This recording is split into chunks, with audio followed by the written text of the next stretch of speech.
Kayamkulam MSM കോളേജിൽ SFI പ്രവർത്തകനെ വധിക്കാൻ ശ്രമിച്ച കേസിൽ 6 ക്യാമ്പസ് ഫ്രണ്ട് പ്രവർത്തകർക്ക് 5 വർഷം തടവ് ശിക്ഷ. മാവേലിക്കര ഫാസ്റ്റ് ട്രാക്ക് കോടതിയുടേതാണ് വിധി.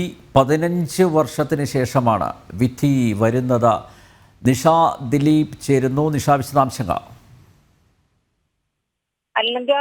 കായംകുളം MSM കോളേജിൽ 15 വർഷങ്ങൾക്ക് മുമ്പ്, അതായത് കൃത്യമായി പറഞ്ഞാൽ 2009 നവംബർ 2-ന് ഉണ്ടായ ഒരു സംഭവത്തിലാണ് ഇപ്പോൾ മാവേലിക്കര ഫാസ്റ്റ് ട്രാക്ക് കോടതി 6 ക്യാമ്പസ് ഫ്രണ്ട് പ്രവർത്തകരെ തടവ് ശിക്ഷയ്ക്ക് വിധിച്ചിട്ടുള്ളത്. നിലവിൽ പോപ്പുലർ ഫ്രണ്ട് പ്രവർത്തകരാണിവർ. അന്ന് കോളേജിലെ ക്യാമ്പസ് ഫ്രണ്ട് പ്രവർത്തകരും SFI പ്രവർത്തകരും തമ്മിൽ ഉണ്ടായ സംഘർഷത്തിന്റെ പേരിനെ തുടർന്നാണ് ഈ 2009 നവംബർ 2-ന് അന്ന് SFIയുടെ ഏരിയ സെക്രട്ടറിയായ സജിത്തിനെ ക്യാമ്പസ് ഫ്രണ്ട് പ്രവർത്തകർ വധിക്കാൻ ശ്രമിച്ചത്. 19 വെട്ടുകളാണ് അന്ന് സജിത്തിന് ഏറ്റത്. ഈ വെട്ടിയ സമയത്ത് സജിത്തിന്റെ കൈപ്പത്തി അറ്റുപോയിരുന്നു.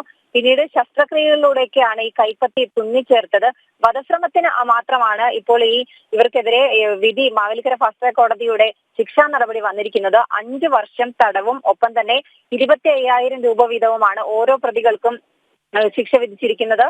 നജീബ്, നജി, അൻസാരി, റിയാസ്, അൻഷാദ്, അഡ്വക്കേറ്റ് BK നിയാസ് എന്നിവരെയാണ് മാവേലിക്കര ഫാസ്റ്റ് ട്രാക്ക് കോടതി ശിക്ഷിച്ചിരിക്കുന്നത്.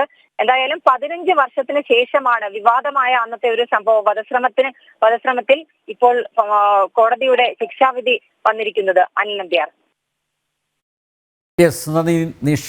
കായംകുളം MSM കോളേജിൽ SFI പ്രവർത്തകനെ വധിക്കാൻ ശ്രമിച്ച കേസിൽ നിരോധിത സംഘടനയായ ക്യാമ്പസ് ഫ്രണ്ടിന്റെ 6 പ്രവർത്തകർക്ക് 5 വർഷം വീതം തടവ് ശിക്ഷ. മാവേലിക്കര ഫാസ്റ്റ് ട്രാക്ക് കോടതിയുടേതാണ് വിധി. 15 വർഷത്തിന് ശേഷമാണ് വിധി വരുന്നത്.